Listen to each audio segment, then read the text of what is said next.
is about. There's something evolving. Whatever may come, the world keeps revolving. They say the next big thing is here, that the revolution's near. But to me it seems quite clear that it's all just a little bit of history repeating. All right, ladies and gentlemen, good evening and welcome to Yesterqueer. Thank you guys for coming. Give yourselves a hand. Woo! My name is Todd Camp. I'm the executive director of Yesterqueer. I'm glad to have you guys out tonight. We have an amazing topic and an incredible guest. Before we get started, just a couple of housekeeping items. If you haven't had a chance, be sure to stop by up front and visit our little display case here. We have some amazing stuff on display from our special guests, some chapbooks, some zines, some all kinds of stuff that got its start pretty much in that type of format. We also have some great freebies up front, so if you haven't had a chance, be sure to stop by there. If you haven't seen the poster for tonight's event, I believe I have one behind me. This is it here, and our amazing designer, Georgie, put this together. The incredible thing, Georgie Park put this together. The amazing thing about it is, just to kind of show you how it works. So you got the poster right here, right? So you make a little cut in the middle, you fold it in half, you accordion it out, and it turns into a little book, which you can take home and fill in yourself. We're looking for things about what you learned, if you met anybody. You could put in a self-portrait. You can draw your drink. You could put your receipt in there, whatever you want to stick in there. And you can also scan these or photograph them and send them to us. And it's all the information's on there, so check that out. It'll be fun. We've got a bunch of those up front, and Matt's also got a lot of his chapbooks and zines available up front. So be sure to pick those up. Not the ones in the display case. Those are collectibles. Yes, not those. So keep your grubby mitts off of those. As always, we have our mailing list up there if you'd like to sign up to get our newsletter, update you on upcoming events and all kinds of things like that. And if you want to just do it with your phone at the end, we'll have a QR code afterwards. So, without further ado, our topic tonight is alternative storytelling, new approaches to documenting LGBTQ history from chapbooks to zines. And our very special guest tonight is Mr. Matt Wenzel, who is a writing instructor for the Women's and Gender Studies Affiliate faculty at Texas Christian University, my alma mater. Like that picture? You're admiring yourself on the... I'm trying to look like the frog. Yeah, that like is... I'm trying to be the horny frog. So, please welcome tonight's guest, Matt Wenzel. Let's hear it from Matt. Thank you. Is it Wenzel or Wenzel? Wenzel. Wenzel. Yes. Okay. Just making sure. So... What? I will not correct you. Except one time, this English teacher who taught next to me, like down the hall, the first time I came in, she said, "Oh, hello, Mr. Wenzel." And I was kind of like, well, actually I say Wenzel. And she's like, well, I lived in Germany. Let me tell you how to pronounce your own last name, blah, blah, blah. And I was slightly offended, and I did correct her. But I hate correcting people.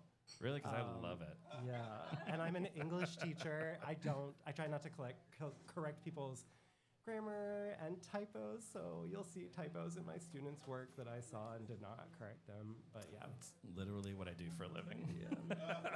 Say it however you want.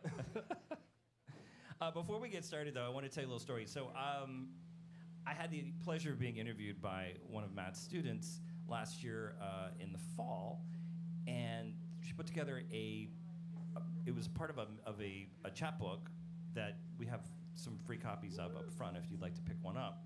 And it was a special issue of TCU's literary magazine, which is called 1147, called Y'all, Voices of LGBTQ plus Fort Worth. But one of the things I didn't know when this came out, because I didn't see a copy of it, I talk to a lot of people and get interviewed, and then I don't ever follow up or figure out where it showed up.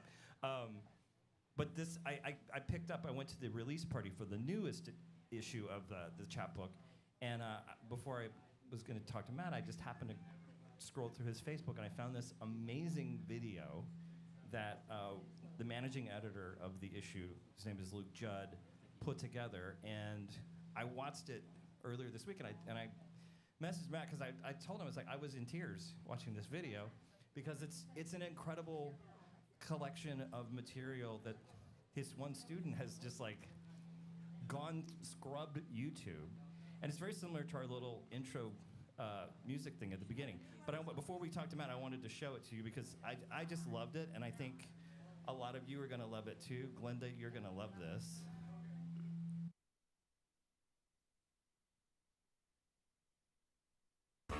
Decade and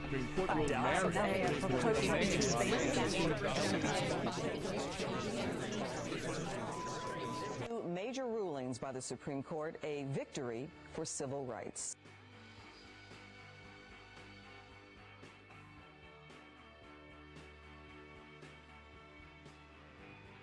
So after we started hanging out for a while, I think one day we were watching a movie and we just kind of kissed. And that was when I kind of just knew, hey, I might not be straight.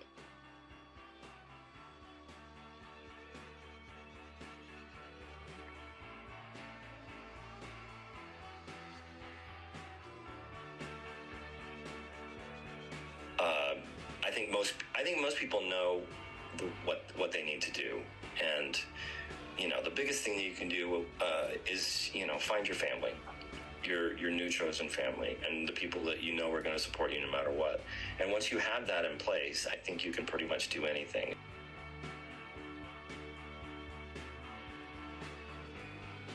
I am who I am, and I like who I like. And that's it.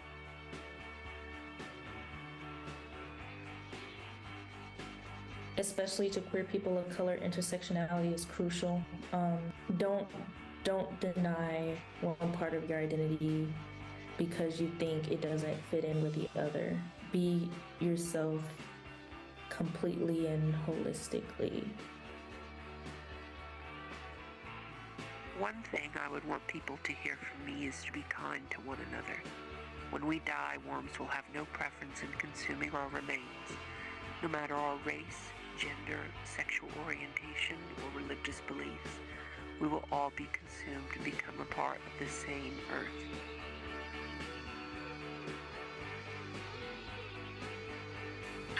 The one thing I know this is probably from verbatim from other ace people. We're not broken, but when we want to be your friends or, your siblings, your adopted family, your true, you know what I mean? Mm-hmm. I feel like because we don't necessarily put the energy, into sexual relations, we focus more and we try to be there for the people we love,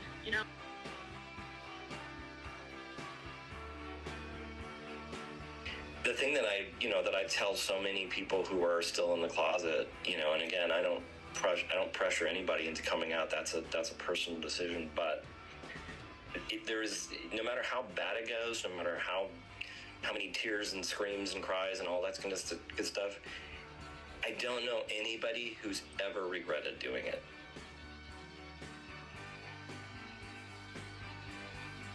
Like when my mother told me I was going to hell, I just took those words.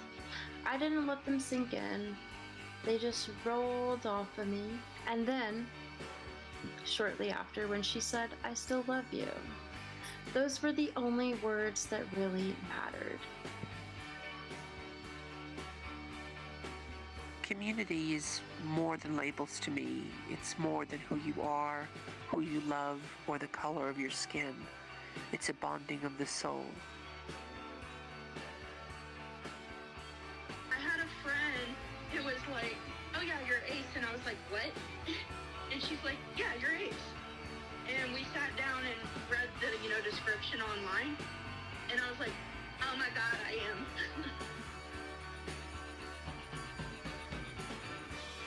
it's a part of me that I can't hide, and I would say that it is something to where if I can't be comfortable talking about my attraction to women around you, then the friendship just won't work. In general, it won't work.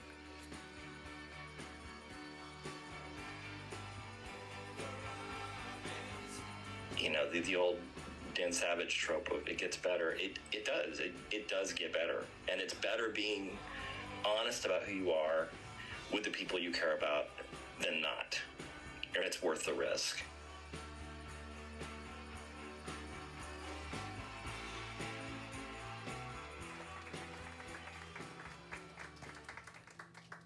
I just love that. And what really struck me, and Glenda, I know you know this too, is just how many people in those pictures and videos we've lost. They're gone.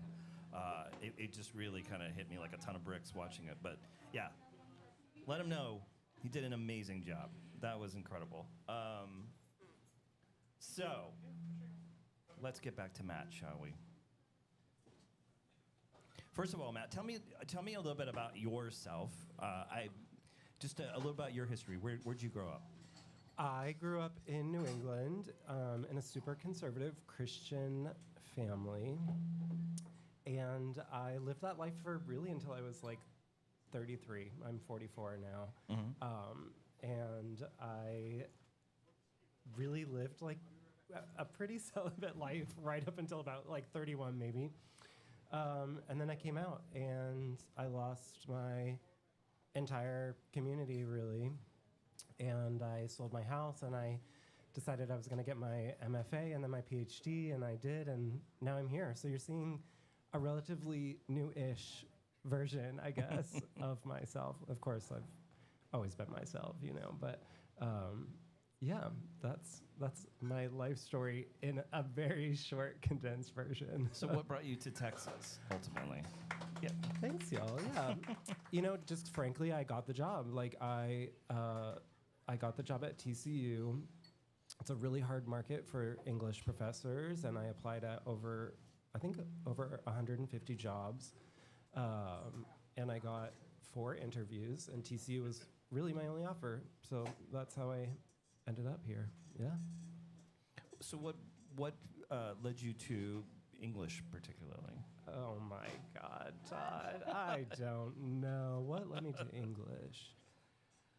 Was that your major? It was my major. I always wanted to be a teacher because I think I grew up very rural, like pretty working class. The only people that I sort of saw outside of my class and like successful, I think, were really teachers. Like I didn't know any doctors or lawyers or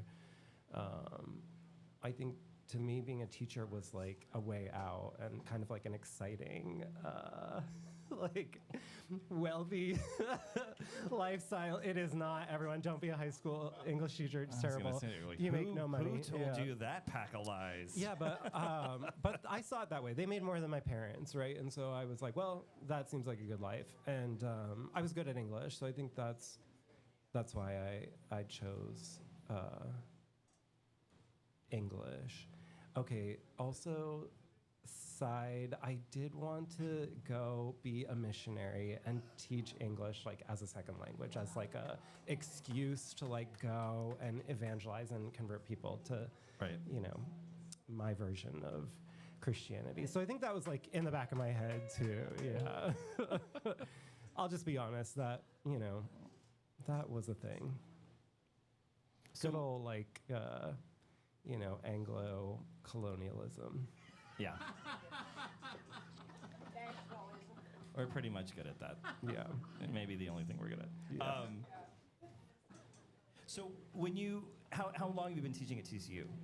This is my 3rd year teaching at TCU. Mm-hmm. Okay.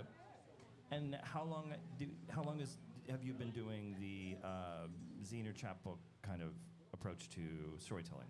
So this is my 2nd semester doing the chapbook, but it's not new. My colleague, Dr. Chantel Carlson, started it, and she worked with the Women's Center and has done a series of, I want to say 5 or 6 chapbooks with them. She actually took some of the funding from 1147 and started this new project and got some extra funding and started this whole entire chapbook branch of this course.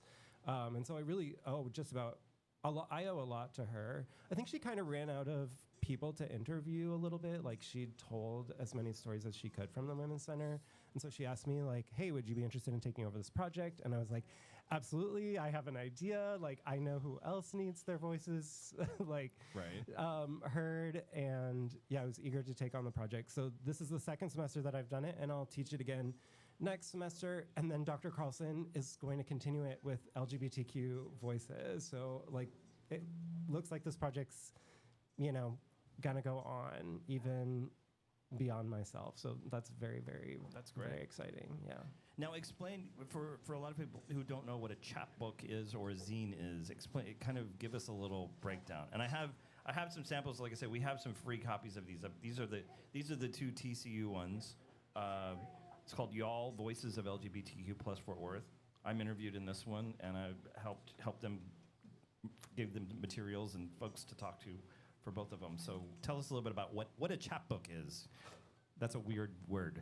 What is a chapbook? So a chapbook, briefly, is a shorter book that's focused usually on one particular theme or topic. It has roots way back to like the 15th and 16th century, where when books were starting to be made, only wealthy people could afford books. And so chapbooks were made kind of for working class and lower class people. Right. And so they were just shorter, cheaper books is actually how they started. But that tradition has carried on, through the centuries. And now there's a lot of poetry chapbooks, which are like shorter collections, or fictional chapbooks, or some nonfiction chapbooks. And in academia, it's kind of a really important distinction. It's not a monograph. Like, right. A monograph is what gets you established, gets you tenure. Like, the academic world runs on the monograph. Right. And a chapbook does not count. That's not really typically a book. It's like less than a book. And I had heard of them. They were popular with like cowboys, weren't they? I mean, like cowboy western stories and things like that. And cowboys would carry men around. Cowboy poetry too. Yeah, absolutely. Yes. So yeah, I think they are more like for the people, for maybe lack of better words. Yes. Now, what about a zine? Oh my God. So, the difference between a zine and a chapbook is actually I brought a book. Let's see if I can find it. Okay, so this is technically a chapbook. So you can see, like, it kind of has a glossy cover. It's stapled. It's got, the pages aren't even numbered. It's not that long. So why is this a chapbook and not a zine? And then I brought this, Electric Dirt. It's a pretty famous, as zines can be famous, they're not really famous, Appalachian collection. And you can see it's even thicker than our chapbooks. This is like as thick as the chapbooks will get before they charge us a lot more. Exactly. So this one's really even way thicker than ours. And to me, it kind of looks like a book, a chapbook, but it calls itself a zine. So what's the difference between a zine and a chapbook? I do think zines come from a tradition that is anti-capitalist, probably, anti-establishment, anti-patriarchy, actually, quite a bit. And I think that's what really got me excited about zines, is that they are a way of being sort of heteronormative, I guess, is one way to put it. Of course, not all zines are anti, and chapbooks can be anti too. So I'm not sure the label is like super important, except in academia, it's like really important. So I purposely wanted to continue calling this a chapbook and not a zine, because like if a chapbook isn't respected, then a zine is really, really really not respected. So I kind of wanted to have some sort of like respectability attached to at least that part of the project. We do other things too, and we are considering making zines as well. But yeah, we wanted to continue having the weight of a chapbook, but also not the pressures and the censoring and editing that comes with actually making a book or a monograph. Right. So now zines, again, my familiarity with him came largely from, I think, really pop music, or I grew up with new wave and punk rock, so it was like fanzines, which were usually fan-made magazines. So zines always had more of a handmade look. They were almost anti-professional publishing. It was like you could see the tape, marks on it, and the crops, and there was a lot of handwriting and stuff like that. So I think of zines as being a lot more handmade vibe to them. Yeah, then you throw in, I think you were talking about like some of your, can I share that you were talking to me earlier about your invitations? Oh, yeah. I didn't want to share that without permission. Yeah, like I think there's also sort of artist books is like a thing in there too, where people do like, they put a lot of work and craft and art into it. And I kind of put that in like its own section, because like you're saying, zines usually like purposely show the tape and the glue and the crossing out and things like that. But yeah, I think also people do put together chapbooks also that are very artful and like have very fancy paper, and they are trying to make it be kind of crafty too. So the labels are like, I think, kind of slippery. But yes, I would agree. Zines do have more of a man or handmade, I guess, aesthetic. One of my students just said it's an ugly aesthetic, and I was like, okay, that's fine. I mean, I have seen some that are beautiful, and they're in the way that they are kind of sloppy and handmade. And then I've seen some that just look like shit, but it's like, but they're interesting. I mean, there's stuff in it that's interesting. So what drew you to these two particular styles of storytelling in terms of trying to get your students involved in teaching them a way to tell stories in a different way? Yeah, that's a great question. So I was thinking about the chapbook as it existed, and the chapbook for the Women's Center was actually dramatic monologues. And in a way, I was excited to carry on this kind of tradition, but I was super hesitant about creating drama about real queer people's lives. And to be honest, especially at TCU, where I didn't know if the people reading them would have any kind of experience with queerness or being queer or LGBTQ. So I was kind of hesitant to continue the dramatic monologue kind of aesthetic. But I felt like the chapbook still was an appropriate place, because I kind of have a little bit of beef with oral histories, I think, where they get recorded and then they exist only in an archive somewhere, where you have to like go and find them. And this is not shade on archivists. We just went to this great archival conference, and I did feel very out of sorts there. I was like, I want to do this work, but I'm not an archivist. Like, I don't want to do that. I want to do like some of the work that they're doing, and they are doing some of the work that I'm doing too. Like, there is a lot of layover. I'm not like a professional archivist, but I do respect a lot of the standards that they have. So I wanted something that could be found, like laying around. People could just pick up the chapbook and be like, oh, what is this? They wouldn't really have to like search for it or knock on the door of the archives or find it. I know there's the internet, and a lot of oral histories are on the internet, but I also didn't want it to be like you have to go looking for it on the internet. I wanted it to be a little bit like a zine, where you just like, you open up the newspaper thing looking for the City Weekly, and there's some weird little pamphlet in there, and you take the pamphlet. I wanted that chapbook physical materiality to it. Right. But I was nervous about what my students would do editing like a book, right? But I had the best team. And Christina, like you said, is the woman who was our editor-in-chief the first semester. And she had taken a class with me previously, my queer rhetorics course, and maybe I'll give myself a little bit of credit, but like she really led the team in honoring the voices of the people that we were interviewing, and we were not going to edit it and be like, oh, look, Todd said something about whatever coming out. Let's put that next to this other person's part about coming out.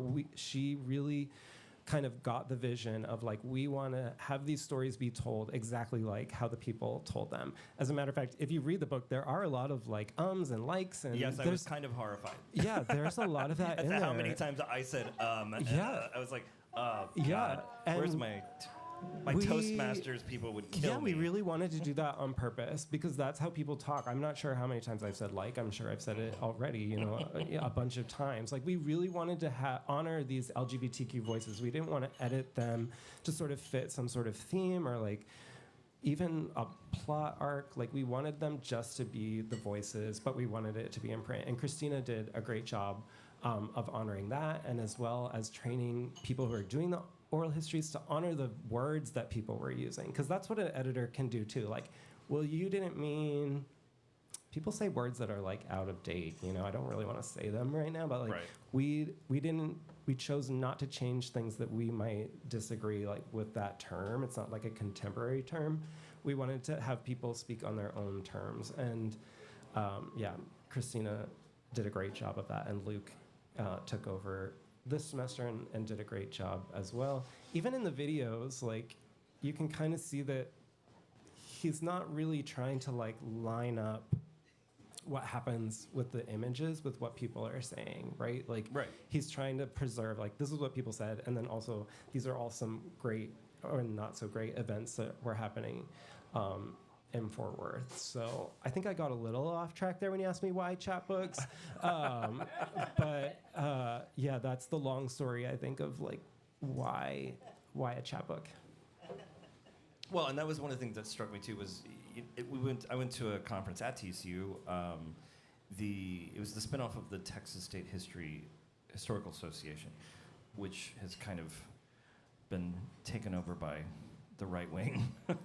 And so a lot of these historians have started a new organization that had its very first symposium at TCU. And one of the things that they were talking about was, for example, the WPA project, where they were interviewing former slaves in Texas. And all of that is just painstakingly written exactly the way they say it. Things aren't corrected. It's slang terms, and it's written almost in a dialect, which can be kind of hard to decipher at some point, but it was also, because they're using words that, again, people don't know what half the words mean anymore. So, but there was a great conversation about the importance of preserving it exactly the way it was said, and then maybe having an abridged version which kind of explains it a little further, or adds some historical context to it. Yeah, I think that Luke and I do want to work on adding some more historical context, although one of my favorite moments from the first semester we did this is we were asking people to talk about like local LGBTQ spaces, which you did a great job at like kind of answering what we were looking for. But one of my students interviewed one person, and she said, yeah, like the place that I feel the safest in Fort Worth is Joanne Fabrics. And I think the person that did the interview was like, should we edit this out? And everyone else was like, no. And that's like, hilarious. That's what, Make that that's a pull also quote. what we want to preserve is like, we don't want to necessarily go looking like Liberty Bar is great. Let's have a round of applause for Liberty Bar. Like, it's great, but also people can feel welcome at Joanne Fabrics. Exactly. And like, there are a lot of queers and queerdos and all kinds of people like at Joanne Fabrics and working at Joanne Fabrics, right? Does anyone work in Joanne Fabrics here? Anybody? Joanne Fabrics? Yeah. So where are my queerdos at? Yeah, not like looking even for content or theme. The second issue was focused on education, but we wanted to have a really broad net and not just focus on teachers or students or undergrads or graduates. We wanted to just let people say what they wanted to say about education. Yeah, so even just editing out like content, we tried our best not to do that and not to seek out particular kinds of content. So what do you find most compelling about the particular format of a zine or a chapbook when it comes to, especially in context of telling LGBTQ stories? I knew you were going to ask me this, and I was like, Matt, don't talk about Emily Dickinson. Oh, why not? But I'm going to talk about Emily Dickinson. So, yeah, Emily Dickinson, in case you don't know, was like certifiably queer, right? Like, there's just like, it's hard to prove that she was not. I have a little photograph on my wall. It's a photo of the space between her house and her lover's house, which also happened to be her sister-in-law, yes. And it's the space between their houses, and there's a dirt path that's like she used to send messages via a boy, like in a little basket with notes, like back and forth in this house. Like they absolutely were lovers. And it's sort of like, y'all know this, right? Like, oh, they were roommates for many years, you know, like the best of friends. They braided each other's hair. Like in history, there's like, they want to make these queer relationships like really close friendships, or like they use this sort of really close friendships. They use like this like so-called platonic, like even they do it with men too, I think sometimes, like, oh yeah, they just were like fellow soldiers or something, you know, which maybe they were, but you know, there's probably more to that too. So yeah, Emily Dickinson, I've always loved Emily Dickinson, and I started to learn about her queerness more, and then I learned, well, you kind of already know that she didn't want to be published, right? That's a famous thing about Emily Dickinson, is like she said, no, don't publish my stuff. I think, like, you know, and then they found it all in a drawer, supposedly, right? Like that's the thing, is that they found it in a drawer, and it did get published. So, you know, yeah, I think you're taught maybe that Emily Dickinson didn't want her stuff to be published because she was like shy and had mental issues and was, you know, like a quiet, demure woman or whatever. And whatever, that may or may not be, you know, part of it. But Emily Dickinson wrote about why she didn't want to be published. And that's what one of my zines is about. If you check out Emily Dickinson Made Zines over there, it's a free zine. Like she said, like, no, I don't want my ideas. She called it like the auction, and she literally compared it to the slave auction of like auctioning off her soul. And she did not want to be part of this like marketplace of ideas, I guess. Like, she didn't want to be censored. And I think she, in her lifetime, maybe got like, I think she got one anonymous poem out there, maybe two. And they edited it. They're always editing it, right? So, right. And she hated that. And so I knew that part, but what I didn't know is that Emily Dickinson actually did want to share her poems. And so she would hand copy them into little booklets and hand sew them and deliver them to a circle of her friends and actually some really influential people. Her sister-in-law was like, she threw all these fancy salons for artists and poets. And so she did circulate her work in what I'm calling a zine, right? Like it's a handmade booklet of her poems. She did want them out there, but she wanted them out there on her own terms, and she wanted them out there for the people that she thought would receive them in the way that she wanted them to be received. Her family did take her poems, like we all know, and publish them, but what you might not know is that they crossed out, erased, like any references to Susan, her sister-in-law and lover, and there were family fights over it and money, and they literally eradicated the relationship that Emily had with Susan, and then her stuff, you know, did get published, but certainly not in her wishes, and probably not in the form that she wished they had. And I think that's where I was like, okay, this is my thing. I want to make zines. Like, I think that I want to do my things on my own terms, and I think queer people want to do things on their own terms. We're sick of being edited and toned down and like for publication's sake. We don't want that, Yeah. right? And so I think zines like are a way of circumventing that and kind of giving maybe a little bit of the middle finger, I think, to these like publishing industries. There's Diane DeMasa's Hothead Paisan comic, which she published for years and years and years on her own, like as a zine, and is, I think she's, to me, one of the most influential comics out there, right? Like comic creators out there, and she did not have a publisher or an editor, and never had one really. Can you talk a little bit about the kind of the historical aspect of zine? I mean, you're going all the way back to Emily Dickinson, but like when it came to, probably like the turn of this, when the queer movement really kind of came into itself in the 60s, what kind of stuff was happening in the alternative publishing world? Yeah, so I think you talked about fanzines, right? Mm-hmm. Like, I think that's where the name comes from, is fanzines, and you talked about them being related to music and especially punk. And so that's sort of seen as like the birth of the zine is like the punk era, where people were making zines about bands no one had heard of, right? And how are you going to hear about these bands that no one's heard of? Well, you're going to read these zines that are circulating. But actually slightly before that, the term fanzine came from like sci-fi fans. Yeah, EC Comics had one, and there were a lot of sci-fi fans. Yeah, so ever so slightly before the punk era, like people were making fan fiction basically about this sci-fi stuff, and that's where the term fanzine came from.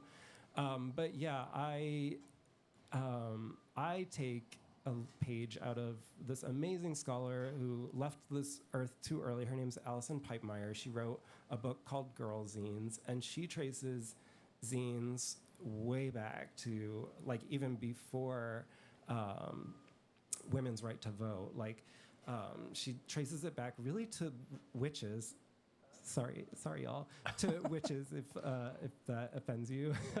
But yeah, she traces these publications that women were making to help each other deal with women's health, because there was no one who knew how to heal or help women. They were male doctors, and they weren't even really studying women. So women had to help each other, and they did make publications on women's health. And so she traces it back to that. And do you know how were they making? Well, publishing was not easy. Were the Kinkos back then? So. No Kinkos. Yeah, I mean, so that's an amazing thing about Emily Dickinson. Stop, Matt. I'm sorry, I'm fangirling out about Emily Dickinson, but yeah, she is using this so-called like feminine labor to circumvent publication and these like systems that exist. So like we're asking that, probably you and I are asking that, but women are like, oh, I know how to fucking make a book, like, exactly. Yeah, they're sewing things all the time. They're creating, that's like, they definitely knew how to make a book. So there were handmade ones. And then, yes, of course, as like printing advanced, like she traces a lot of like pamphlets and brochures. She counts that in the zine world. So she traces sort of zines as always being anti the patriarchy, and that it was a way for women especially to have their message disseminated to the people that they wanted it to be disseminated to. And like, this is a gross generalization, but what the women do, then the gays copy it, right? Exactly. And so like, yeah, I think like women's lib and like women feminists like started it, and then the gays were like, oh, look how successful they are in disseminating their message, like let's try that. And of course there are women who are also gays, and like lots of lesbians make lots of zines, but I do think like non-lesbian women and lesbian women were making zines way before the LGBTQ community kind of got a hold of that. But yeah, like you said, I think queer zines, I don't know when they've been forever, right? If you count Emily Dickinson. QZap, which if you haven't checked out QZap, it's the Queer Zine Archive. Like, they are amazing. Like, you can look at half the zines I have. These are just like printed from QZap. The earliest one they have is from 1976. So, but of course there were some before that. And a lot of it was tied to punk, like you said, Todd. So do you know Dr. Vaginal Davis? Are you aware of this drag performer? Dr. Reginald Davis. Vaginal Davis. Oh, yeah. Her full name is Vaginal Cream Davis. Vaginal Cream Davis. Dr. Vaginal Cream Davis. Yes, I hope. Can I say that on the podcast? I said fucking too. I'm sorry. I think you just did. Edit that out. I'm sorry. Yeah, like just Google her and RuPaul. It's hilarious, right? Like, they were both these punk drag queens. And it's hilarious because RuPaul is like the background dancer. Like, she is so, like, no one cares about RuPaul. And Vaginal Davis is like the forefront or whatever. And she made some pretty famous zines, and I feel like she kind of got a lot of the like queer zine thing rolling. And then I also brought, I think it's called Can We Talk? I think the HIV/AIDS crisis also brought around a lot of reasons similar to like, hey, no one's helping women. Like, how do I have an abortion? Like, how do I do these women's health things? When HIV/AIDS came around, it was the same thing. I mean, we kind of got a taste of that during COVID, right? Do I wear a mask? Am I 6 feet away? Like, we didn't really. Should I wash my mail? Yeah, we didn't really have all this information, but the government luckily was working. Well, who knows how hard the government was working? They were trying to work on helping us out, but during the HIV/AIDS crisis, they were silent, right? Like, yeah, silence equals death, like. And so a lot of people started making what I would call zines. They're not always called zines. Sometimes they're called like brochures, but like a free free book that they hand out at like pride parades that tells you like, how to have safer sex. Like, to me, that's a zine, right? And so there were a lot of zines about literal health issues surrounding HIV/AIDS because people didn't have the information, and the government was not going to say like, they were not going to answer questions. Like, the zine talks about, can I rim? Can I fist? Can I have oral sex? Can I like, what is safe and what is safer? Like, no doctor is going to answer those questions, well, right? And the one that there's an example in the display case up there too, and it's like, and the other thing that was important, and again, I think it's scary because we're going right back to this crap again. It spoke to people in a way that they spoke. It's just like, fucking, what's that? Sucking. It was like, okay, I'm not gonna candy code it. I'm not gonna use a clinical term that, let's talk about cunnilingus. It's like, no, let's talk about eating pussy. Let's talk about what it is in a way that we know what we're talking about and how to do it safely. Yeah. And I think people appreciated that, and it got through. Yeah, absolutely. And no like publisher or like, oh, that's not going to work. We can't publish that. Like, there's not that middleman, right? Like, it was a team of people that put that zine together.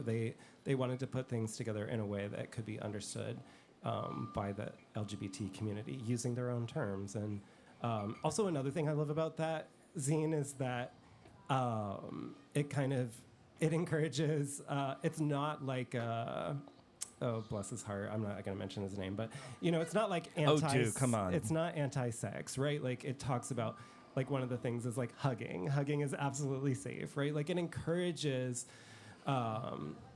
intimacy, and right. It's not trying to say, like, the answer is, like, stay 6 feet away from each other and don't touch each other, and, yeah. And hold hands. Yeah. After you wash them, and then wash them afterwards.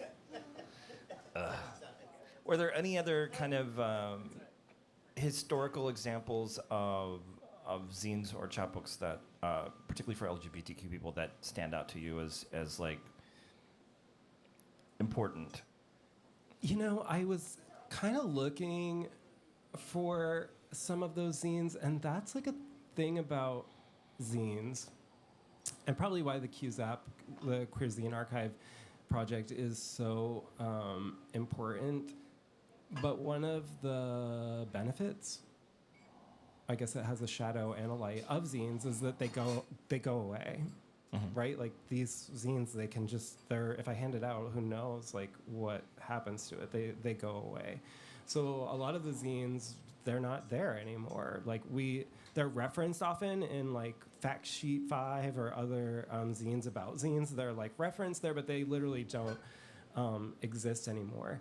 And it's a great question, Todd. I'm not trying to shade you here, but that is a way of thinking of like, well, what's the pivotal text for this, right? Like, which is not what zines do, right? I don't know that there is that. I did bring up some zines, and Dr. Vaginal Davis, I would say, like, kind of really was influential. And yeah, there probably are some other zines like that too. I mentioned the comic zine Hothead Paisan. I think I mentioned earlier to you also. To me, Alison Bechdel's Dykes to Watch Out For isn't exactly zine, but it like to me is like zine-esque, right? So yeah, it's hard to find these pivotal zines, which is kind of sad, I think. Like, you can Google some of them like and read about them, but you can't find copies of them anymore. Like Queer Zine Explosion and other like super famous zines, they're kind of just like gone. Although they're probably in like your basement or someone's basement, right? Like, well, and that's just it. I mean, it's one of the things that I love about meeting people at those conferences and stuff is like because people like me and Glenda and the nerds who like picked stuff up and kept it in a box and didn't throw it away. It's like and that's what I'm constantly trying to find the other nerds out there because I know they're out there, and I'm like, hey, don't throw this away. Please give it to us. And if you want to keep it, I'll give it back to you. We'll scan it. But it's like the importance of these things that feel like they're worthless. I mean, and there's so many gay publications in Fort Worth. Fort Worth has had, believe it or not, Fort Worth has had more than 15 different gay publications over the years. And for just about every decade back to, I think the earliest is probably early 70s is the first one I was able to find. But those all tell stories. Now, they're not all great. They're not all accurate. This Week in Texas, everybody remembers a little bar rag, This Week in Texas, poorly edited, poorly put together, but invaluable when it came to what was open at the time, what people were thinking about, what people were talking about, what they were angry about, where we were with the AIDS crisis, what bars were open, all that kind of thing. And so yeah, the importance of keeping these things and hanging on to them. But again, they're kind of made to be read and thrown away.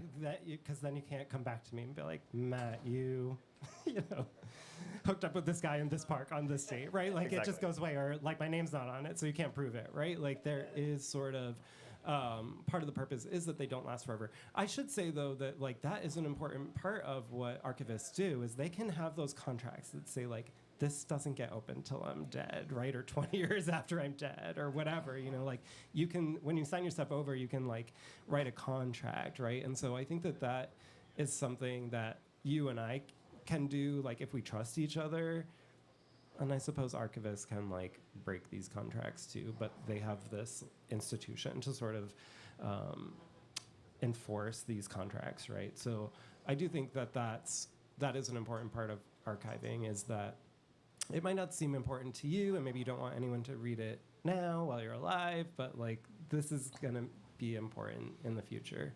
Like, I just can't imagine like, what if, like we can read some of, here I go again, sorry everyone. Emily Dickinson? We can read some of Emily Dickinson's love letters, right? Like we can read some of them, but they are damaged and destroyed and whatever.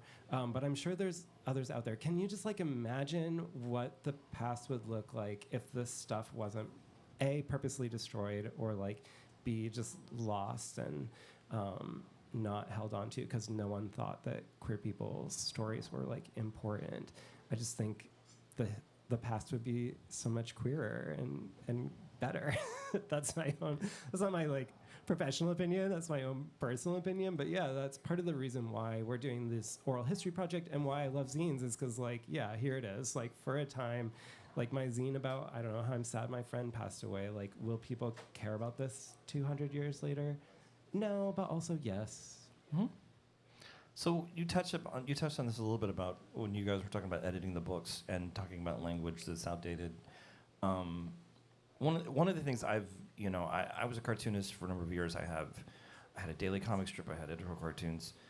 I've wanted to publish a lot of this stuff, but because of the world we live in now, I was drawing these cartoons in the early '90s. The queer aesthetic, the language we were using, the concepts we were talking about were very different than we are now. So I've been very reticent to publish that because there are things that I said that would get me into trouble today.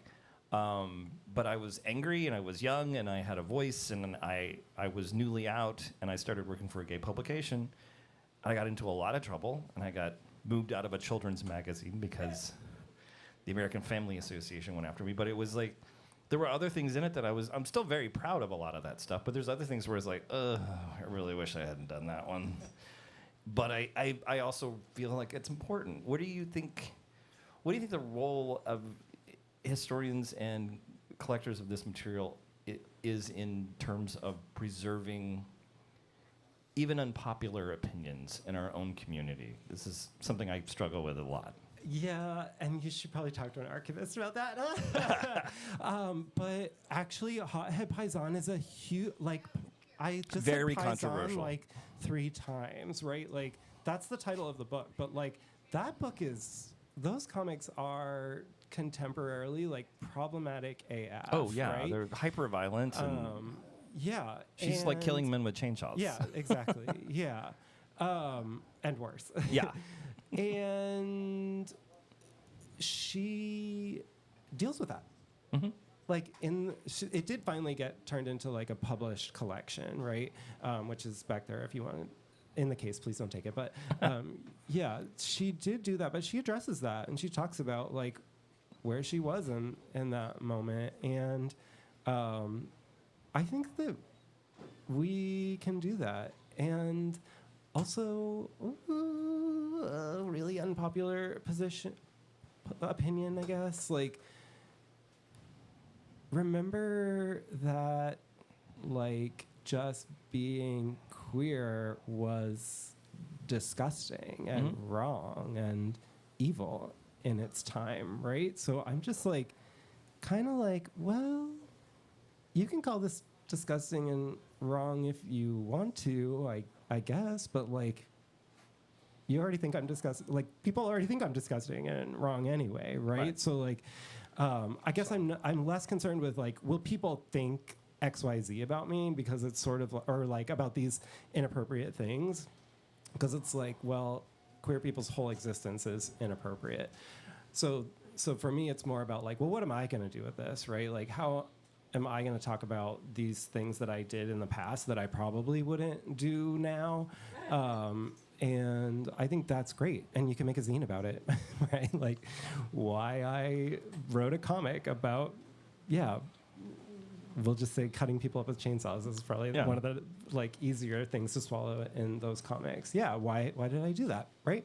And I think that's a story worth telling. I don't think that that person needs to uphold anybody else's sort of idea of morality or a standard of publication, or honestly even I want to use politically correct terms to respect other people, but I don't think that somebody needs to apologize for using perhaps politically incorrect things in the past. It's their life; they can do whatever the fuck they want with it, right? Did you have a problem with your students, because and the new generation is very much more attuned to this particular thing. So when they're interviewing older members of the LGBTQ community who may not be as PC as we prefer today. Okay, Todd and y'all, you know what? Sometimes at TCU, I'm oh my God, the future is scary. Get me off this planet right now. I don't want to be here in the future. But, Christina and Luke would be here if I could invite them, but I'm their professor, and if I say, hey, come to this thing, they'll think that's part of their grade or whatever, right? But no, they they understand this like more than we do, I think. Like they were super upfront about being respectful of people's stories and the way that they wanted to tell them, and that cannot be interpreted through the present time. I think they came up with some editorial standards, and we were against using any kind of like racial slurs. Right. They did draw a line at that, but you know, like dykes to watch out for. People don't like the word dykes, right? Like, but they were like, no, that's the term that they used. And then also, trans people also have used so many different words, like that now we don't really say those words anymore. But they are like aware of that, and they're respectful of that, and they're respectful of people like owning their own stories, and it's not our job to straighten out their story or make them politically correct, which is another reason why also not to do too much explaining or like historicizing, because by no means are we saying anything in this book is like what we believe or think is right, or like we are trying to remove ourselves completely, at least in the book, I think, and I hope somewhat in the videos too. Like, we're not trying to like make any sort of judgment or evaluation or anything about that at all. These are people's stories as they were told, and that is our top priority, rather than perhaps worrying about, you know, if people will receive it well or not. Right. So as a former journalist, print journalist for 20 plus years, what do you think of the, we've moved to a digital age now, so the idea of print publications as a viable means of communication, as far as your students are concerned, what do they think? I mean, and what are some of the other kind of storytelling mediums that you're starting to see arise beyond these? So I taught a course in Zines this semester. I will never teach that course at TCU ever again. It was not very successful. In what way? The students have nothing anti to say. And, or they do and they don't want to say it. At TCU, yeah. Mm-hmm. Obviously, our students in this country have lots of anti stuff to say. Mm-hmm. I shouldn't say no one, Matt. I almost brought a zine of a student that wrote,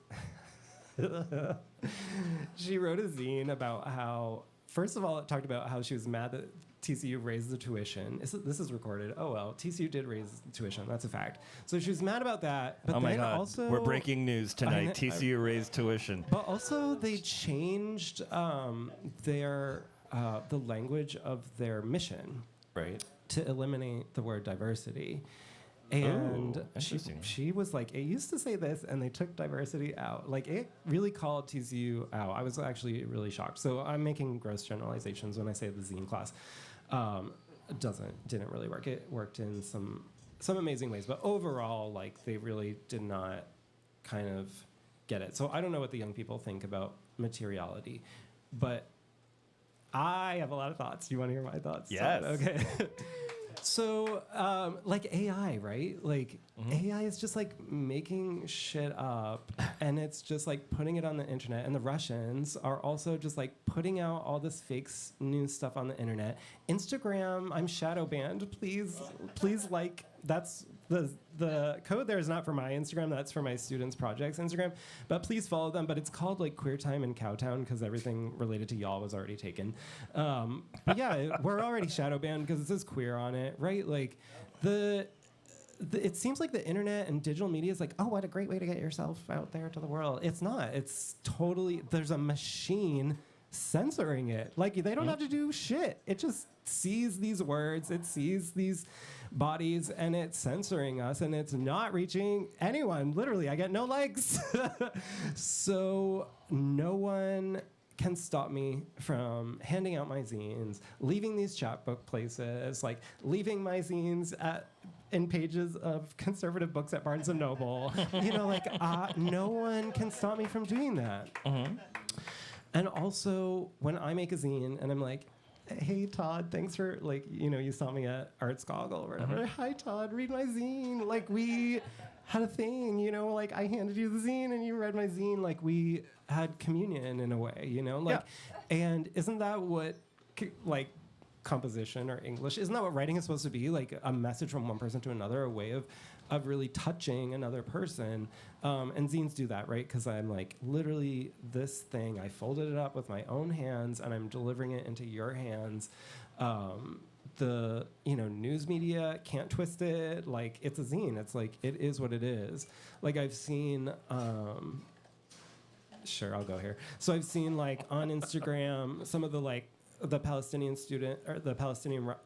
protesters, they took the contract that said hey, these are the things you need to do or whatever, and they were just like, fuck you. Yeah, and it's like, no, you can't. What are you gonna do? That's like a physical thing in a physical world, right? There's no way of really changing that or manipulating that or censoring it. It literally is a piece of paper with fuck you written on it, thrown on the campus lawn. And so to me, zines and materiality are an even more important media to be using in this weird digital world where it seems like if you want to get your message out, you better, make an Instagram post about it and a Facebook post. But actually, maybe you could just make a zine and hand it out to people. And I think, yeah. It's a great point. I mean, it is, and as somebody who is completely gun shy because I got literally banned by Meta. Oh, yeah. So I can't post on any group.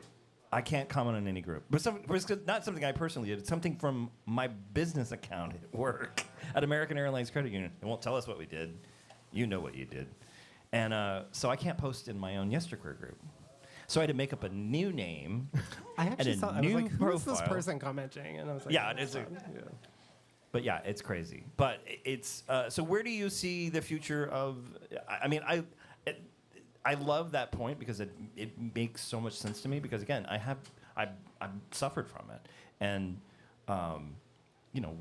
the idea of being shadow banned or being deliberately downplayed so that people aren't seeing your message because certain people don't like the language that you use or the subject matter that you deal with. Yeah, they can't affect anything that you do. You hand out with people, personally. Yeah, I mean, what I'm really talking about is mutual aid, right? I need help because I need an abortion. So you bring your documents and your help, and you help that person have an abortion, and then that person's, and you're like, oh, but actually I have, I don't know, other issues, and that person's like, oh, let me help you in that, right? I think zines are a way of mutual aid, and it isn't always literally physical things. I have the zine on different enema recipes or whatever, right? It can be physical things, but it can be mental or emotional things as well. I have a zine about being a Christian and having, or a former Christian and having this young gay Christian person pass away. That's very niche, right? So it's hey, you got ex-Christian grief to deal with? Come read my zine and I'll read your zine about XYZ, I think that zines are the spirit of mutual aid, right? Oh, you're mad about, tuition going up at TCU, let me give you the zine. And also it's about diversity, right? And then that person's like, oh, I never thought of that, Yeah, mutual aid is, I think, the only way out. We can't trust the publishers, we can't trust the government, we can't trust, no offense, go vote, I guess, but that's not how change has ever been made, and it's not how change is gonna happen now. We need to work together and band together and help each other out, as has always been done in the past, especially with queer people, although queer people are losing that too. We need to work together, people. Stop infighting and let's have some solidarity with other causes. Absolutely. We can't afford to be, and it's what they're trying to do. I mean, they want us to fight with each other so that we stop paying attention to who's really actually hurting us all. Absolutely. So, to wrap up, what do you think the future of zines, chapbooks, other alternative forms of storytelling? Oh, can I talk about my wiki real fast? Absolutely. So I also I started another project with my students where I taught them how to edit Wikipedia. And we created our own wiki. It's called Queer Wiki. And it does use the technology of Wikipedia, but not the standards that Wikipedia has for so-called objectivity, which, like, you know, that's a whole nother podcast episode, I guess. But, like, what is objectivity, you know? And so it is a place for queer people or people to, or allies, or really anyone to enter, like, queer entries into this digital space. And it doesn't call for objectivity. In fact, it calls for, like, subjectivity, right? And including your own thoughts and experiences in there. And so I think that this, like, mistrust of objectivity and professionalism and publications and all of these, like, you know, big organizations, I think that's the future, is, like, remembering that that's really not where it is. Did you all watch Fellow Travelers? I haven't watched it yet. Yeah. Like, I've seen a lot of the pictures. It's fine and all, right? But, like, there's just so many better stories out there that are never going to make it onto these bigger channels or whatever. So, like, you know, go watch some movies that are not on Netflix, right? Like, go make some media or read some media that is not on Oprah's list or the New York Times bestseller, or maybe it doesn't even have an ISBN, you know, like, or go talk to the person next to you in the bar and ask them about, you know, their life experiences and listen to each other. Yeah, I think that's the future, and I do think materiality is here to stay, and zines and handmade things are not ever going away, and even though the DIY phase is kind of maybe over, like, you know, the young people they're doing it, and they'll figure it out. They hate Instagram as much as we do, so they'll figure it out. Does anybody have any questions before we wrap up from anyone at all? Yes. I would think somebody looking at the archives would have a special perspective on how things have changed a little bit. So do you see, and this is going to require a tremendous amount of generalization, but queers in, like, 1990 versus 2000 versus 2024, have you seen any differences, and what does that look like? I think my students always say, like, we also have a side project. We're doing a lot, actually, now that I think of it. We have this side project where we are going through the school newspaper and, like, the TCU school newspaper, and looking at things, and they always say, nothing has changed, Matt, nothing has changed. Nothing has changed. And bad things have changed. Queers used to, like, stand up for, like, Cuba and South America and all these. They all worked together in, like, the 60s and 70s. Like, you know, and there's that famous movie or the movie about how in England the queer people got together with, like, the miners striking. Oh, yeah, right? yeah. Like, Pride. We used to do that. But now we don't do that. We won't even fight for each other anymore. It's like, well, the lesbians can do their own thing, and the gays can do their own thing, and the white gays can do their own thing.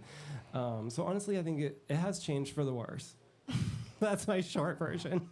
And the same problems that we have now are documented, like, in the archives. Like, it's just, I mean, like, these, you know, 19, 20, and 21-year-old young people are seeing, like, this is exactly how it is now.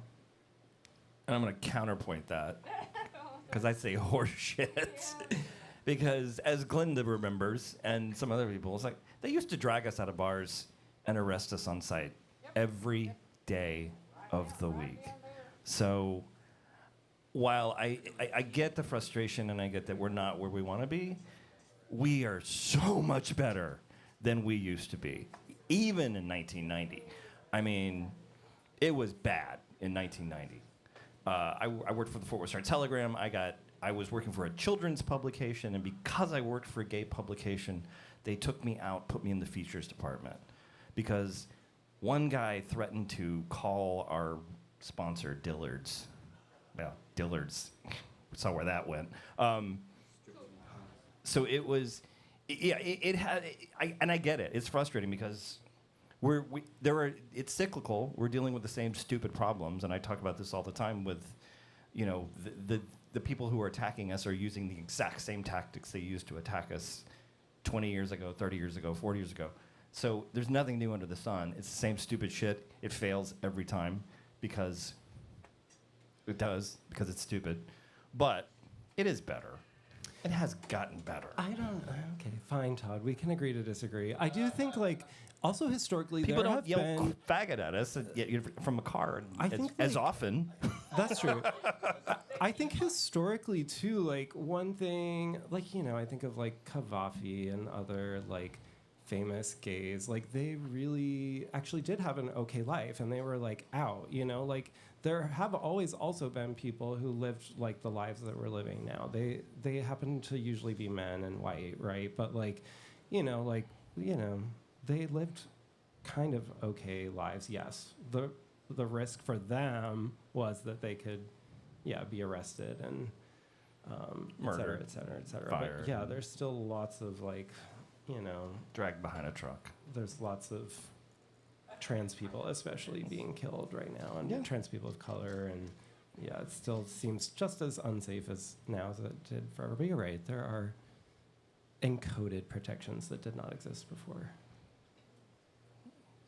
So you've talked a lot about how handing things out that go outside of publishers and the government and stuff like that, and I feel like there's a lot there that people in this crowd would feel is benevolent and good, but there are other groups that might see the same thing about trying to get around censorship in the government, and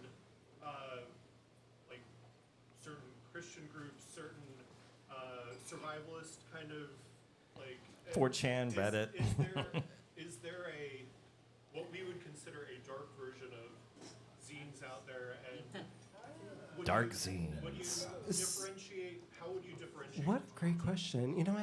That's a great question. I actually did think about this because obviously things are just a tool, and it depends on what you do with them. But why would people who already have Fox News, and other giant organizations amplifying them, why would they ever make a zine? They don't need to. Their message is already out there. But yes, there are.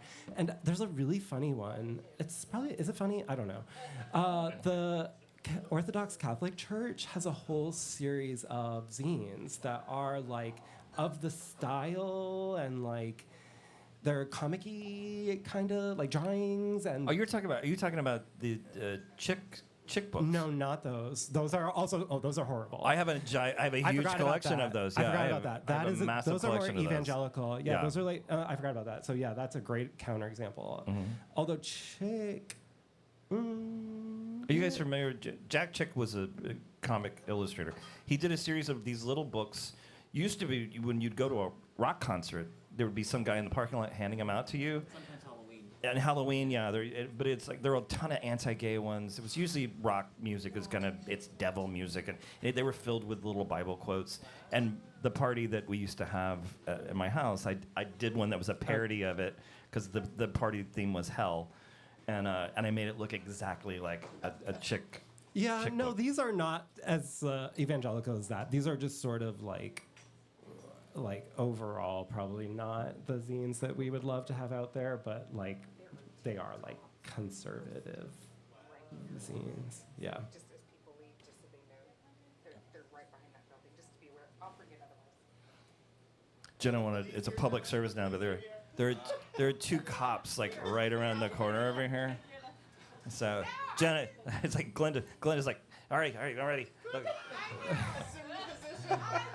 Is there a wall that turns around? We all need to get behind the wall. Yeah. Thank you, Jenna. Yeah. I'm old enough that I remember when they would sit and wait for. Oh yeah. Who knows? These may be queer cops. They have them. I mean, fuck the police, but yeah, whatever. Thank you. That's a really interesting question. I guess that's sometimes. But it also I thought about it with my students. Who am I empowering here with this new way. But it of also requires communicating. creativity from a group of people that aren't necessarily known for being creative. I'm just saying. Speaking of sweeping generalizations. I feel like, there are a lot of people handing out free things. White supremacists. Okay, so back to we're probably running out of time, but back to that is like if I hand it to you, especially, or it's like I go to a lot of Zine Fest, like it's there. People have to like be like, what the. No, Emily Dickinson wasn't queer. What are you saying? Like, they have to, like, engage with me face to face, right? So if I saw a conservative, also I go to all these zine fests and I honestly don't see, like, hate zines or, like, I've never really seen them, but I'm sure they're out there. They probably don't go to Zine Fest. But, like, if I did, I'd have to be like, what the hell is this? Why are you hating? Like, I would have to see them kind of face to face. You can just leave them places, but then I can also throw it in the trash, rip it up, or make parody zines of it, right? Exactly. Yeah. Well, and speaking of which, there was, I think I'm going to share it. I think it's from this month it happens. The Tarrant County Lesbian Gay Alliance used to have a photocopied newsletter that went out every month, and sometimes twice a month. Well, one month... I wrote for them, too. Yep. Did you really? Yep. One month, a local right-wing Christian group did a parody of the Tarrant County Lesbian Gay Alliance newsletter, and they put it in a bunch of under people's windshield wipers at gay bars and churches, the gay churches and other stuff. But I have an issue of it, and I'll post it online because it's kind of laughably bad, and they made up a bunch of stories to make it sound like the gays were coming for your children or something. It was just awful, but it's pretty funny. Fake news. Yeah, literally. Any other questions before we wrap it up? Can I just say, please, if you have any inkling to like record an oral history with my students, scan these barcodes. Like they really, it's hard to get people to talk to, and like if you have just any inkling to have your story recorded with them, it would help us out a lot. It's not an easy project to do out of nothing. And we did actually get too many interviews to fit in the book this time, but we have no one signed up for next semester. So yeah, please, like we want to hear your story, even if it is how much you love Joanne's or like whatever story you want to tell, like we want to hear it. So please, sorry, Todd, I'm taking over and advertising. No, not at all. Yeah, please scan the barcode and also follow them on Instagram. They're working hard at also trying to, do the social media thing too. Absolutely. Couple of quick housekeeping announcements. Jenna wanted me to let everybody know that all of the Wings games are going to be playing here at Liberty Lounge, and starting Friday at 7, RuPaul's Drag Race will return. So I want to thank my guest, Mr. Matt Winslow. Let's hear it for Matt Winslow. And special thanks to Jenna Hill Higgs, the owner here at Liberty, and everybody here at the Liberty Lounge. Be sure and tip your bartenders handsomely. Thanks to Mr. Kyle R. Trentham and Karen Jones for helping on the tech. Karina Olvera and Andrew Nicholas for helping us put it out over the interwebs. And people are watching us live on Facebook, and then you can watch it on YouTube if you missed it. So pass it along. Thank you. And be sure to pick up copies. We got those free chapbooks and many zines up front. So please grab them. Yeah, thanks, Todd. Thank you, Todd. Thank you so much.